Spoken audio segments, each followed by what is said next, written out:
The command did not come with shouting.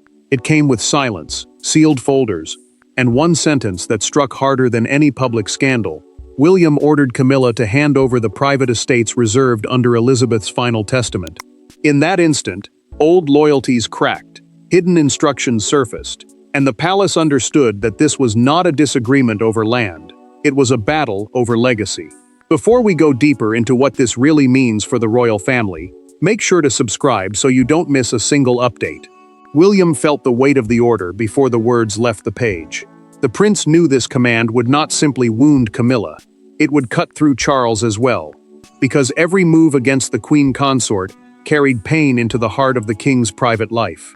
Yet the future monarch also understood what was at stake. These were not ordinary houses, not decorative pieces of royal comfort, not estates to be passed around by affection or pressure. They were private legacy properties tied to Elizabeth's final wishes, family continuity, and the future protection of William's children. A final testament is a written statement of last wishes, often used to explain how private property, responsibilities, or family instructions should be handled after death, and this one had become impossible to ignore. Camilla received the folder in a quiet room, and her hand tightened around it before she even reached the second page. The queen consort had survived public judgment, palace suspicion, and years of being measured against ghosts. But this humiliation was different. William had not challenged her through whispers. He had issued a formal order. The document said she must surrender control of estates that Elizabeth had reserved for the direct royal line, meaning the part of the family that carries the crown forward through Charles, William, and his children. That detail mattered because it shifted the issue from personal comfort to dynastic protection. The estates were not just land, they were a shield around the monarchy's future. A palace solicitor read the clause aloud, and the room changed. A solicitor is a legal advisor who handles documents, property matters, and official instructions. And this one spoke with the careful tone of someone who knew each word could shake the family. Elizabeth's instructions were more precise than anyone expected.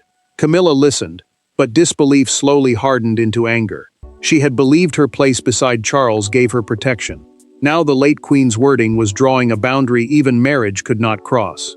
Charles did not immediately defend her, and that silence became the first crack in the room. The king looked toward the papers, not the queen consort, and William understood what that meant.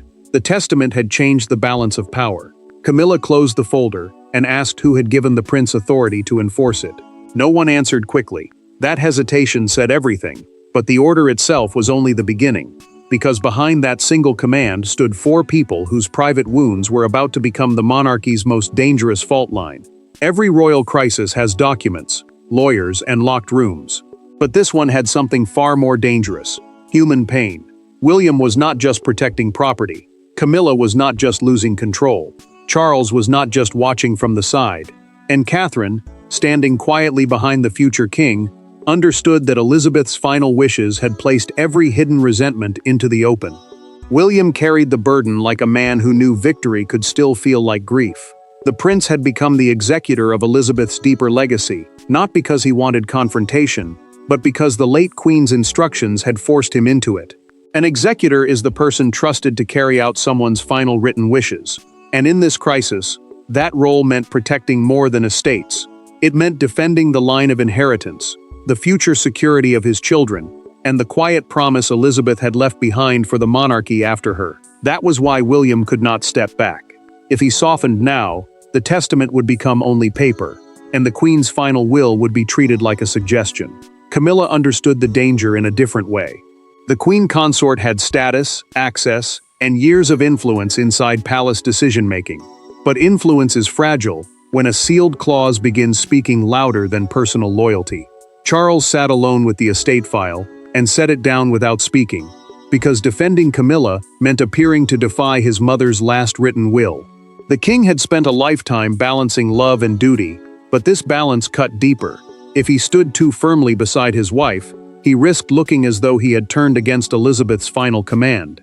If he stayed silent, Camilla would feel abandoned in the one room where she expected protection. Catherine watched William rehearse the words he would have to say, and the sadness behind his resolve did not escape her. The princess understood that this was not simply a legal moment. It was a family wound being opened under the pressure of duty. She saw the future king choosing discipline over comfort, but she also saw what it cost him. William did not want to humiliate Camilla. He wanted the queen's wishes obeyed. Yet in the palace, even obedience can look like betrayal when power changes hands. A trusted courtier revealed through a documented private memorandum that the estate clause had been stored separately from the main testament.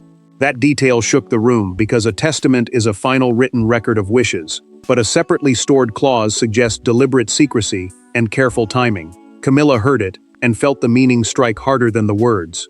To her, the order was not only legal, it was personal. It felt like Elizabeth had reached beyond the grave to draw one final boundary around what she could never fully trust. The palace began tracing when the clause was written, and suddenly, the fight over land became a search for motive. William wanted the truth. Charles feared what it would reveal. Catherine sensed the answer would reopen an older wound. Camilla waited, wounded but defiant, as attention turned to the one moment that changed everything. To understand why Elizabeth made the instruction so severe, the palace had to return to the ceremony everyone remembered, and the private conversation almost everyone tried to forget. Long before William issued the order, before Camilla opened the folder, before Charles lowered his eyes in silence, there was one afternoon that altered everything. It happened after a private commemorative ceremony at Windsor, when Elizabeth watched a disagreement over estate access unfold in front of family aides. That moment, small to outsiders, became the trigger behind her final testament. William remembered the atmosphere of that day with painful clarity. The ceremony had been quiet, respectful, and meant to honor continuity, but behind the calm language of duty, a deeper tension had already begun to move. A commemorative ceremony is an official or private royal gathering held to remember a person, event, or legacy, and this one mattered because it brought family loyalty and future inheritance into the same space. Afterward, Camilla pressed for expanded discretion over legacy estate arrangements, including guest access and household authority. Legacy estate arrangements are the rules deciding how important family properties are used, protected, and passed forward. To Camilla, the request may have sounded practical. To Elizabeth, it sounded like a warning. Elizabeth stood close enough to hear the exchange, and the Queen understood more than anyone realized. She had spent decades learning how power hides inside polite words. And she heard in Camilla's confidence the first shape of a future dispute. Camilla believed she was protecting Charles's household position, making sure his life as king would not be weakened by old restrictions or family resistance. But to Elizabeth, that confidence appeared as overreach. It suggested that after her death, private properties tied to the direct line could become contested, negotiated, or quietly redirected. That mattered, because those estates were not just places of comfort. They were anchors of continuity for William, Catherine, and their children. William saw Elizabeth's face change during the conversation, and the shift stayed with him. The monarch was not angry. Anger would have been easier to confront. She looked quietly disappointed, as if a fear she had carried privately had finally spoken in the open. William did not interrupt, but he understood that the future had just narrowed. Camilla kept pressing with careful confidence, and the Queen listened with the stillness of someone already making a decision. Elizabeth acted that same evening. According to a confidential note later reviewed by palace solicitors, she requested a private amendment discussion with her legal advisors, and no one outside the smallest circle was told. A private amendment is a formal change to an existing written instruction, and this one became the hidden hinge of the entire crisis. The final testament later included language reserving specific estates under the direct line, limiting Camilla's authority with unmistakable precision. William felt the full weight of that record when the note finally surfaced. The prince now understood why the clause had been stored separately, why the wording had been so exact, and why silence was no longer an option. Camilla had not merely challenged a document, she had stepped into a boundary Elizabeth had drawn with purpose. And once that forgotten Windsor moment returned to the center of the crisis, William had no choice but to face Camilla directly. There was no audience when William confronted Camilla, no ceremonial shield, no polished public language to soften the blow. The door closed, the aides stepped away, and the future king placed Elizabeth's testament on the table between them. For a few seconds, neither moved. Then William spoke, and the sentence Camilla had feared became impossible to escape. William kept his hand near the estate folder, as if even the paper needed guarding. The prince had faced public duty with calm before, but this was different. because the person across from him was not a distant official. Camilla was family, influence, history, and conflict gathered into one chair. The meeting took place in a palace sitting room, a private room used for quiet discussions away from formal audiences. And that mattered, because no one could hide behind ceremony there. Only the folder, Elizabeth's signed instruction, and years of unspoken tension stood between them. The future king explained that control had to be transferred immediately, including access records, household accounts, and estate-related authorizations. Those authorizations were permissions allowing staff, guests, and managers to use or make decisions about the properties, and losing them meant losing real power. Camilla listened without blinking at first, determined not to give William the satisfaction of seeing her shaken. The queen consort had survived colder rooms than this, but the directness of the demand cut through her composure. She asked whether Elizabeth had truly intended to restrict her, and the prince's voice hardened for the first time. He told her the wording left no space for personal interpretation. Camilla had expected resistance from aides, perhaps pressure from lawyers, perhaps even a delayed review. She had not expected William to sit across from her and speak as if the matter had already passed beyond appeal. William slid a second document across the table, and the room seemed to tighten around it. The paper showed that the estate reservation had been confirmed twice, not once, meaning Elizabeth had not written the clause in haste or uncertainty. A reservation is a legal protection that keeps property or authority set aside for a specific person or line, and this one pointed directly toward the direct heirs. Camilla's face changed as the meaning became unavoidable. The late queen had not simply preferred William's line, she had reinforced it. Camilla looked toward the closed door, and her composure fractured when Charles did not enter to stop the demand. The king's absence wounded her more deeply than William's firmness.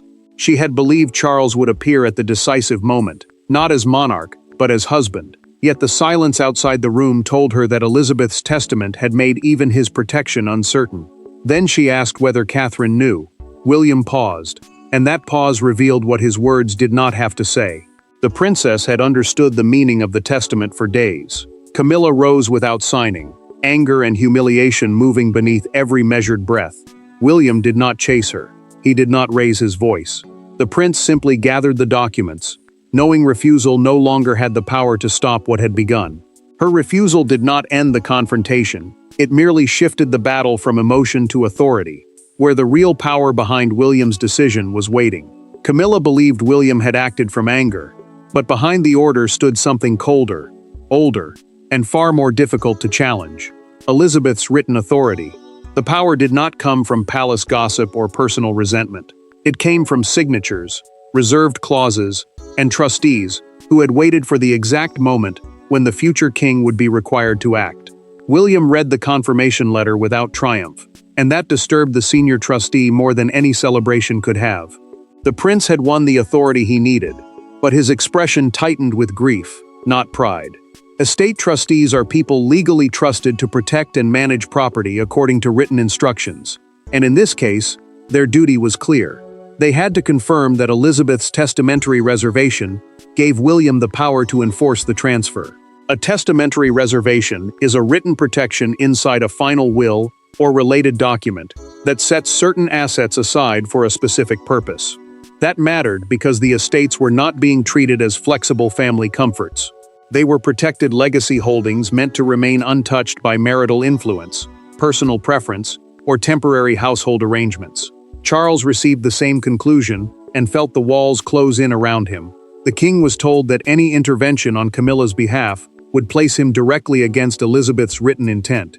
That warning struck at the deepest part of him because it trapped him between mother, wife, and son. If he defended the queen consort, he would appear to challenge the late monarch's final wishes. If he supported William, he would leave Camilla exposed. And if he said nothing, silence would become its own verdict.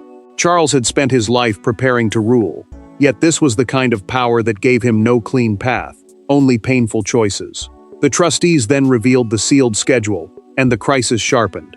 A sealed schedule is a confidential list attached to a legal instruction, usually naming the order, timing, or details of what must happen next.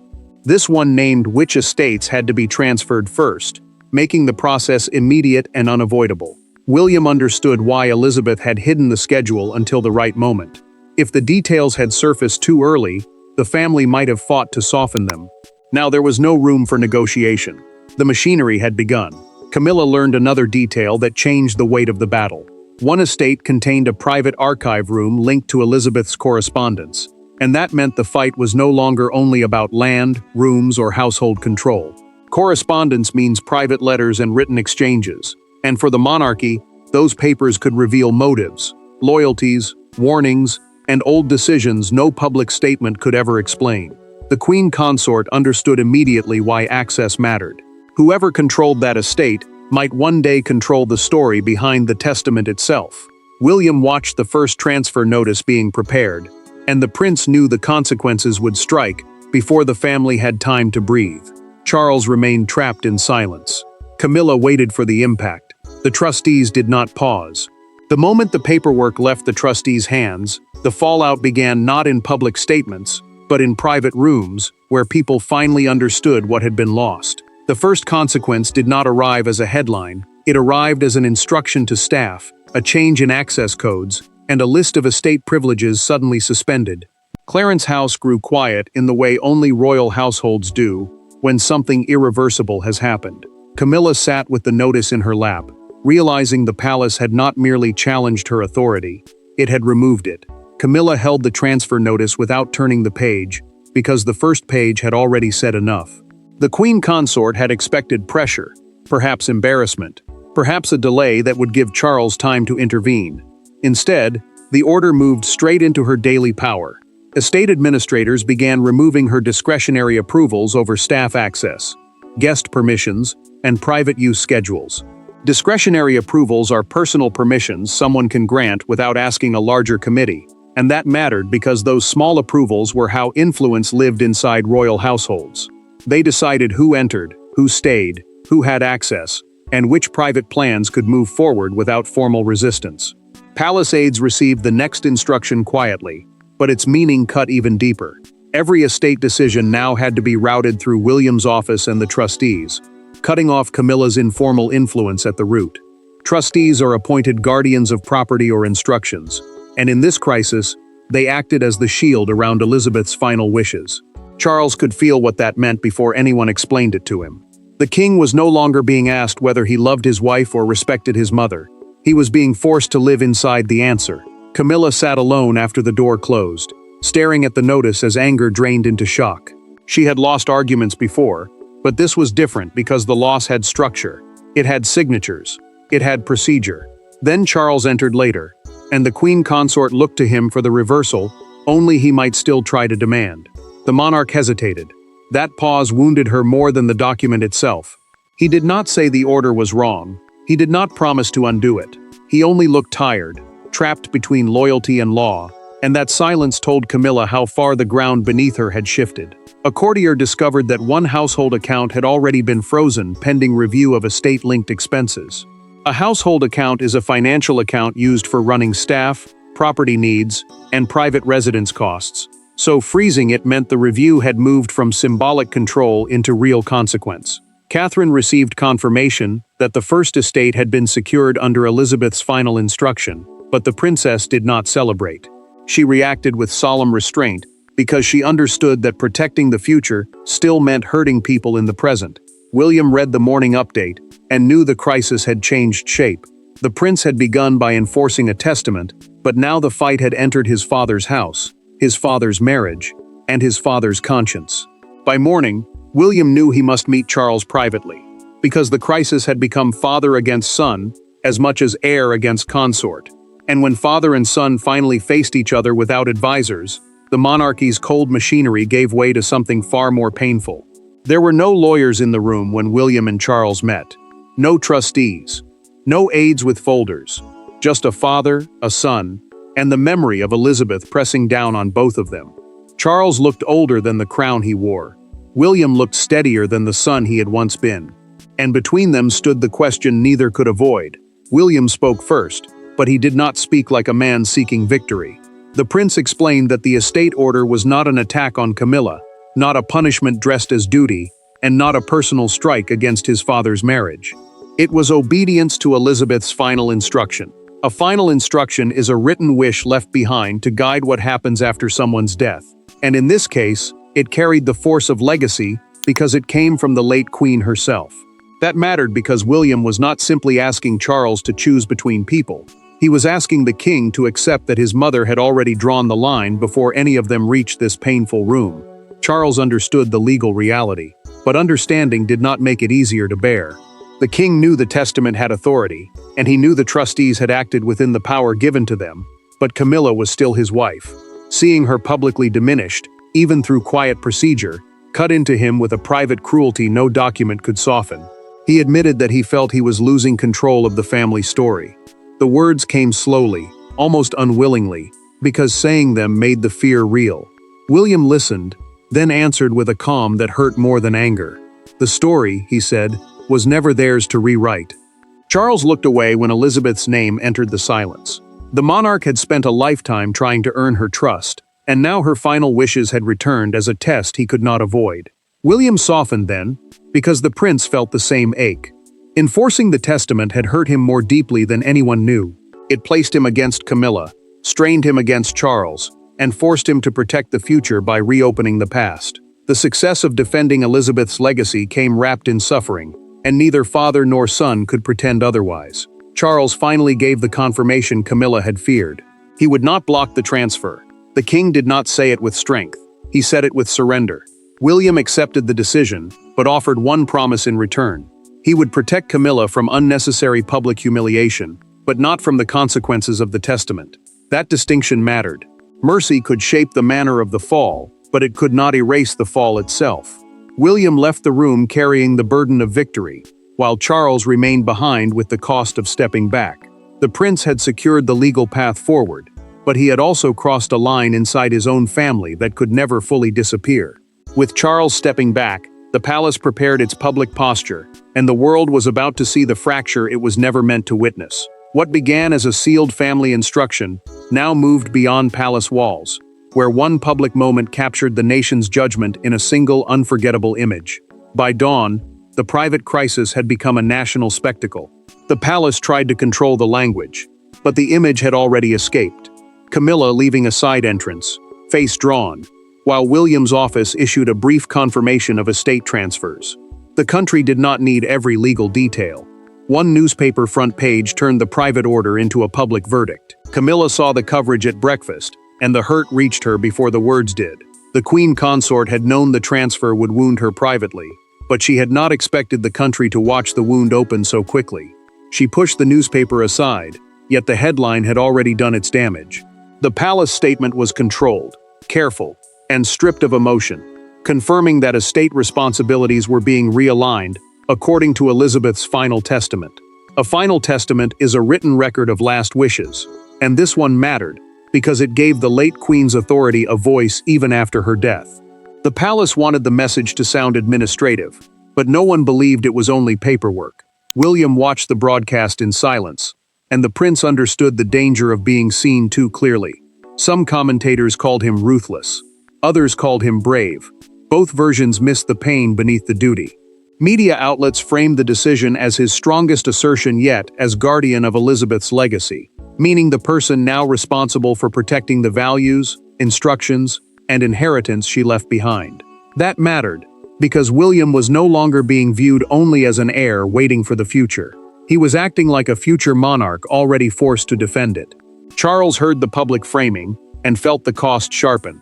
The king had stepped back, but the world saw his silence as consent, and Camilla felt that silence beside her, like another locked door. Then one front page captured the entire drama in a sentence. The Queen's last line, "William takes back estates."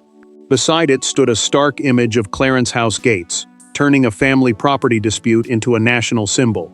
Clarence House is a royal residence closely linked to Charles and Camilla's household, so placing those gates beside the headline made the story feel personal, immediate, and impossible to soften. Outside Windsor Castle, a small crowd gathered quietly. Some left flowers for Elizabeth. Others whispered that her final authority had spoken. Windsor mattered because it held both family memory and national feeling, making it the perfect place for private grief to become public judgment. The crowd did not shout. That made it worse. Their silence carried respect for the late queen, but it also carried suspicion toward anyone seen as standing against her wishes. William knew the public mood was shifting toward Elizabeth, and that shift gave the order power beyond the documents. Camilla understood it too, and Charles could no longer protect her from the meaning people had already chosen. As sympathy moved toward the late monarch's final wishes, the palace turned inward for the verdict no statement could avoid.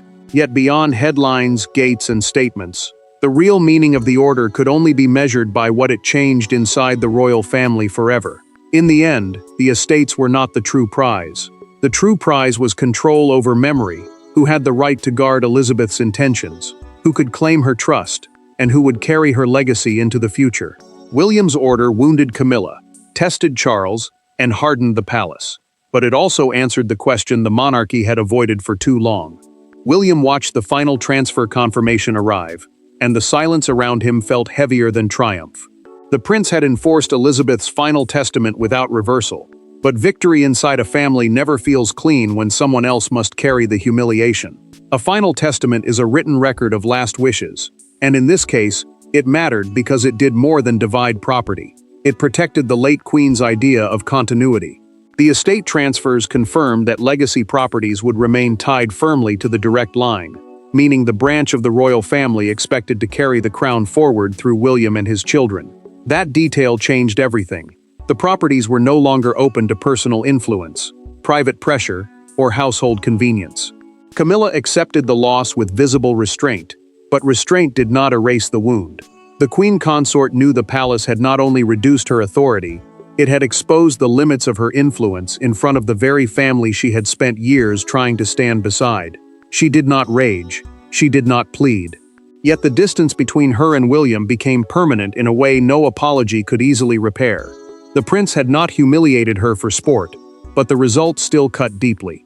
Camilla had been reminded that proximity to the king did not equal ownership of Elizabeth's legacy, and that truth settled over her like a final verdict. Charles grieved quietly because the decision preserved his mother's will while exposing the limits of his own power as king. The monarch could wear the crown, command the household, and steady the public face of the institution, but he could not rewrite the last wishes Elizabeth had left behind. That was the cruelest part. Charles had kept faith with the queen, yet in doing so, he had failed to protect Camilla from public embarrassment. The success of duty had arrived wrapped in personal suffering, and he understood that no statement would soften what the family now knew. Catherine became the quiet witness to the new era. The princess saw William cross from reluctant heir into decisive guardian, not because he wanted power, but because Elizabeth's command had forced him to use it. The final emotional truth was clear. The late queen's testament did not punish for the sake of cruelty. It protected what she believed had to survive family continuity, direct inheritance, and the future stability of the crown. William accepted that burden. Camilla accepted the loss. Charles accepted that even kings can be bound by the dead. This moment meant that sentiment could no longer override duty, proximity could no longer outrank legacy, and the monarchy's future would be guarded by William according to Elizabeth's final command. The order was carried out, the estates returned to their intended path, and the palace was left with one final truth. Elizabeth had spoken last, and William had made sure the crown listened. Thanks for watching. Please don't forget to like and subscribe, and we will see you in next one.